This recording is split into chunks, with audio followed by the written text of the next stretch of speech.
Hello friends, मैं हूँ राहुल और आज का टारगेट है सामान्य ज्ञान के 20 मोस्ट इंपॉर्टेंट प्रश्न करने वाले हैं हम लोग। तो चलिए हम लोग वीडियो को शुरू करने से पहले यदि हमारे चैनल पर आप लोग नए हैं तो हमारे चैनल को सब्सक्राइब कर लीजिए और बेल आइकन दबाना बिल्कुल ना भूलिए। बेल आइकन दबाने से जो है हमारा आने वाली वीडियो का नोटिफिकेशन आपको जो है मिलता रहेगा। तो चलिए हम लोग वीडियो को शुरू करते हैं।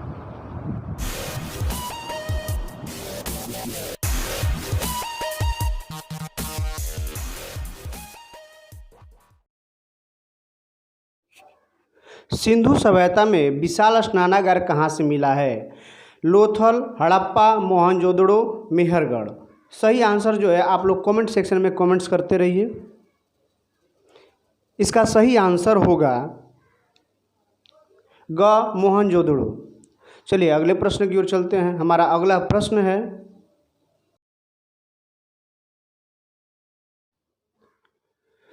सैंधव निवासियों का प्रिय पशु कौन था? कुत्ता, सांड, घोड़ा, ऊंट। सैंधव में जो सिंध प्रांत में रहने वाले जो लोग थे उनको बोला जाता है। इसका सही आंसर आप लोग कमेंट सेक्शन में कमेंट्स करिए। इसका सही आंसर होगा ख, सांड। चलिए अब हम लोग अगले प्रश्न की ओर चलते हैं। हमारा अगला प्रश्न है, हड़प्पा सभ्यता के मुख्य विशेषता क्या है? स्नानागार, धार्मिक स्थल, अन्नागार, नगर नियोजन। इसका सही आंसर आप लोग कमेंट सेक्शन में कमेंट्स करिए। इसका सही आंसर होगा घ, नगर नियोजन। उसका शहरी टाउन प्लानिंग जो था बहुत प्रसिद्ध है। चलिए अगले प्रश्न की ओर चलते हैं। हमारा अगला प्रश्न है, हड़प्पा सभ्यता के किस स्थल से गोदीवाड़ा बंदरगाह के साक्ष्य मिलते हैं? मेहरगढ़, कालीबंगा, लोथल, मोहनजोदड़ो। इसका सही आंसर आप लोग कमेंट सेक्शन में कमेंट्स करते रहिए। इसका सही आंसर होगा ग, लोथल। चलिए हम लोग अगले प्रश्न की ओर चलते हैं। हमारा अगला प्रश्न है, सबसे प्राचीन वेद है ऋग्वेद, सामवेद, यजुर्वेद, अथर्ववेद। इसका सही आंसर जो है आप लोग कमेंट सेक्शन में कमेंट करते रहिए। बहुत इंपॉर्टेंट प्रश्न है ये। इसका सही आंसर होगा क, ऋग्वेद। सबसे पहले इसी वेद की रचना की गई थी। चलिए हम लोग अगले प्रश्न की ओर चलते हैं। हमारा अगला प्रश्न है, ऋग्वैदिक लोगों का मुख्य पेशा क्या था? व्यापार, कृषि, पशुचारण, उद्योग धंधा। पशुचरण होना चाहिए था। चलिए इसका सही आंसर होगा पशुचरण। चलिए अगले प्रश्न की ओर चलते हैं। हमारा अगला प्रश्न है, कौन सा वेद गद्य एवं पद दोनों में लिखा गया है? ऋग्वेद, सामवेद, यजुर्वेद, अथर्ववेद। इसका सही आंसर आप लोग कमेंट सेक्शन में कमेंट्स करते रहिए। इसका सही आंसर होगा ग, यजुर्वेद। चलिए अगले प्रश्न की ओर चलते हैं। हमारा अगला प्रश्न है, लोहा का ज्ञान सर्वप्रथम किस काल में प्राप्त हुआ? वैदिक काल, मौर्य काल, बुद्ध काल, गुप्त काल।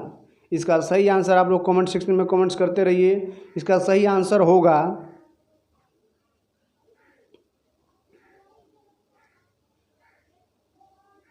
क, वैदिक काल। वैदिक काल में ही लोगों को लोहा का ज्ञान हो गया था।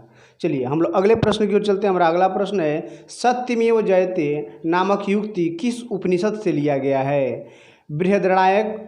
बृहदारण्यक उपनिषद, छंदोग्य उपनिषद, तैत्तिरीय उपनिषद, मुंडकोपनिषद। सही आंसर होगा घ, मुंडकोपनिषद। चलिए अगले प्रश्न की ओर चलते हैं। हमारा अगला प्रश्न है, जैन धर्म के वास्तविक संस्थापक किसे माना जाता है? पार्श्वनाथ, ऋषभदेव, महावीर स्वामी, नेमिनाथ। इसका सही आंसर होगा महावीर स्वामी। ऋषभदेव प्रथम तीर्थकर थे, लेकिन वास्तविक संस्थापक जो है महावीर स्वामी को ही माना।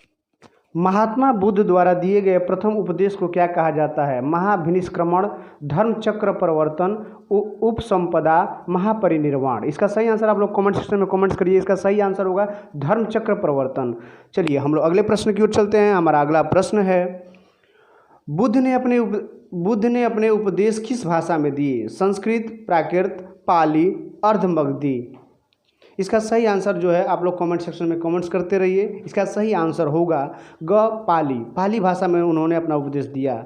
चलिए अगले प्रश्न की ओर चलते हैं। हमारा अगला प्रश्न है, महात्मा बुद्ध दार्शनिक एवं आध्यात्मिक विचारों का संकलन किस ग्रंथ में किया गया? सूत पिटक, विनय पिटक, अभिधम्म पिटक, महावस्तु। इसका सही आंसर है ग अभिधम्म पिटक। चलिए अगले प्रश्न की ओर चलते हैं। हमारा अगला प्रश्न है, मगध राज्य का सर्वप्रथम उत्कर्ष किस वंश के काल में हुआ? हर्यक वंश, मौर्य वंश, शुग वंश, कुषाण वंश। इसका सही आंसर जो है कमेंट सेक्शन में आप लोग कमेंट्स करते रहिए। इसका सही आंसर होगा क कुषाण वंश। चलिए अगले प्रश्न की ओर चलते हैं। हमारा अगला प्रश्न है, बिंबिसार के समय मगध की राजधानी कहाँ थी? गिरिब्रज राजगृह, पाटलिपुत्र, वैशाली, अवंती। इसका सही आंसर आप लोग जो है कमेंट सेक्शन में कमेंट्स करते रहिए। चलिए इसका सही आंसर होगा राजगृह। चलिए अगले प्रश्न की ओर चलते हैं। हमारा अगला प्रश्न है, हर्यक वंश के किस शासक को कुणिक कहा जाता था? बिंबिसार, अजातशत्रु, उदयन, नागदशक। इसका सही आंसर आप लोग कमेंट सेक्शन में कमेंट्स करिए। इसका सही आंसर होगा ख अजातशत्रु।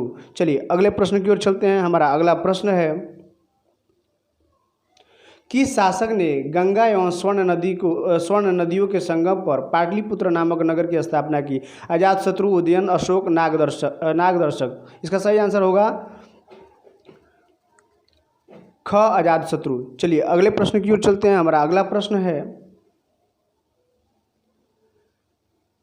हर्यक वंश के किस शासक ने अंग को मगध में मिला लिया था? अजातशत्रु, उदयन, दर्शक, बिंबिसार। इसका सही आंसर आप लोग कमेंट सेक्शन में कमेंट्स करते रहिए।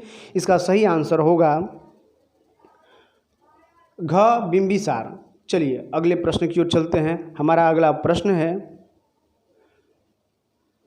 चंद्रगुप्त मौर्य के जीवन के अंतिम समय में किस धर्म में दीक्षा ली? बौद्ध धर्म, जैन धर्म, वैष्णव धर्म, शिव धर्म। चलिए इसका सही आंसर जो है आप लोग कमेंट सेक्शन में कमेंट्स करते रहिए। इसका सही आंसर होगा क बौद्ध धर्म। चलिए अगले प्रश्न की ओर चलते हैं हम लोग। हमारा अगला प्रश्न है, मुद्रा राक्षस नामक पुस्तक की रचना किसने की? चाणक्य, हरिसेन, मेगस्थनीज, विशाखदत्त। इसका सही आंसर आप लोग कमेंट सेक्शन में कमेंट्स करते रहिए। सारे प्रश्न जो है हर कॉम्पिटिटिव एग्जाम के लिए इम्पोर्टेंट है। इसका सही आंसर होगा Vishakhadatta. Thanks for watching the video. यदि हमारा वीडियो आपको अच्छा लगे तो प्लीज़ हमारे चैनल को सब्सक्राइब करें, लाइक करें, शेयर करें।